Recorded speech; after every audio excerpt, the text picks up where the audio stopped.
అబ్రహాము మరలా ఒక స్త్రీని వివాహము చేసుకొనెను. ఆమె పేరు కెతూరా.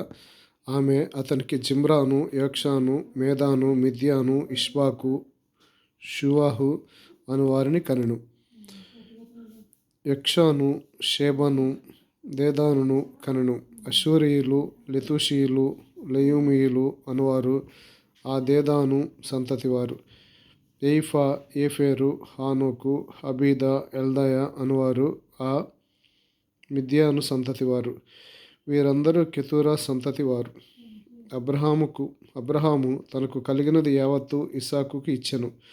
అబ్రహాము తన ఉపపత్నుల కుమారులకు బహుమానములిచ్చి తాను సజీవుడై ఉండగానే తన కుమారుడగు ఇస్సాకు నొద్ద నుండి తూర్పు తట్టుగా తూర్పు దేశమునకు వారిని పంపివేసెను. అబ్రహాము బ్రతికిన సంవత్సరములు 175. అబ్రహాము నిండు వృద్ధాప్యమునకు వచ్చినవాడై మంచి ముసలితనమందు ప్రాణము విడిచి మృతి పొంది తన పితరుల యొద్దకు చేర్చబడెను.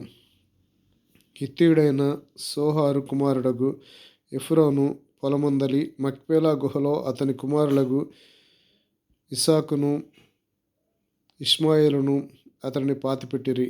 అది మమ్రే ఎదుట ఉన్నది. అబ్రహాము షేతు కుమారుల యొద్ద కొనిన పొలములోనే అబ్రహామును అతని భార్య అయిన సారయిను పాతిపెట్టబడిరి. అబ్రహాము మృతి పొందిన తరువాత దేవుడు అతని కుమారుడగు ఇస్సాకును ఆశీర్వదించెను. అప్పుడు ఇస్సాకు బేర్ లహయి రోయి దగ్గర కాపురముండెను. ఐగుప్తురాలును సారా దాసి అయిన హాగరు అబ్రహామునకు కనిన అబ్రహాము కుమారుడగు ఇష్మాయేలు వంశావళి ఇదే. ఇష్మాయేలు జ్యేష్ఠ కుమారుడైన సెబాయేతు, కేదారు, అద్బయేలు, మిబ్షాము, మిష్మా,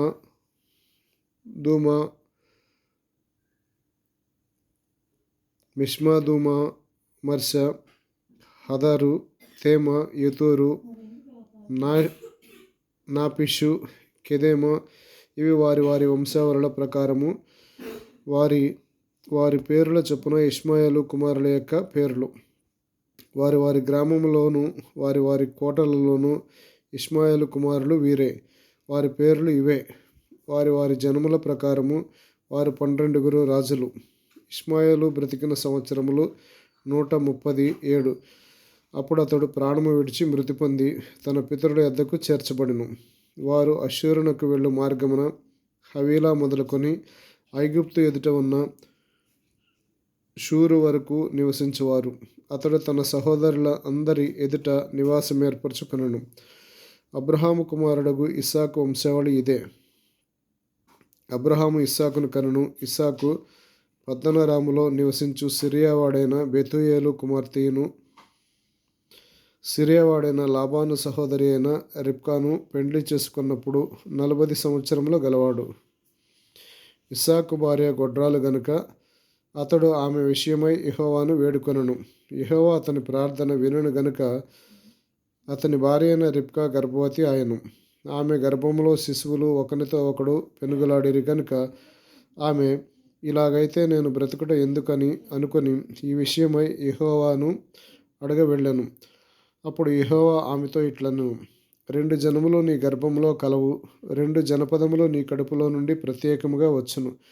ఒక జనపదము కంటే ఒక జనపదము బలిష్ఠమై ఉండును. పెద్దవాడు చిన్నవానికి దాసుడగును అనెను.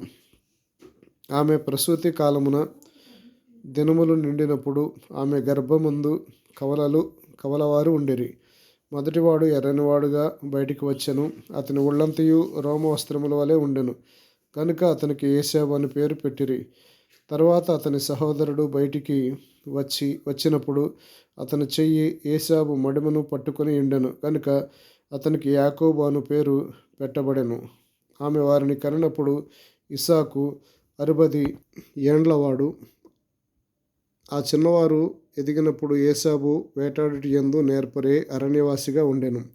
యాకోబు సాధువై గుడారములో నివసించుచుండెను. ఇస్సాకు ఏశావు తెచ్చిన వేట మాంసము తినుచుండెను కనుక అతనిని ప్రేమించెను. రిబ్కా యాకోబును ప్రేమించెను. ఒకనాడు యాకోబు కలగూర వంటకము వండుకొనుచుండగా ఏశావు అలసినవాడై పొలములో నుండి వచ్చి, నేను అలసియున్నాను, ఆ ఎర్రగా ఉన్న దానిలో కొంచెము దయచేసి నాకు పెట్టుమని అడిగాను. అందుచేత అతని పేరు ఏదోము అనబడెను. అందుకు యాకోబు, నీ జ్యేష్ఠత్వము నేడు నాకిమ్మని అడగగా, ఏశావు, నేను చావబోచున్నాను గదా, జ్యేష్ఠత్వము నాకెందుకు అనెను. యాకోబు, నేడు నాతో ప్రమాణము చేయుము అనెను. అతడు యాకోబుతో ప్రమాణం చేసి అతనికి జ్యేష్ఠత్వమును అమ్మివేయగా, యాకోబు ఆహారమును చిక్కుడుకాయల వంటకమును ఏశావుకిచ్చెను. అతడు తిని త్రాగి లేచిపోయాను. అట్లు ఏశావు తన జ్యేష్ఠత్వమును తృణీకరించెను.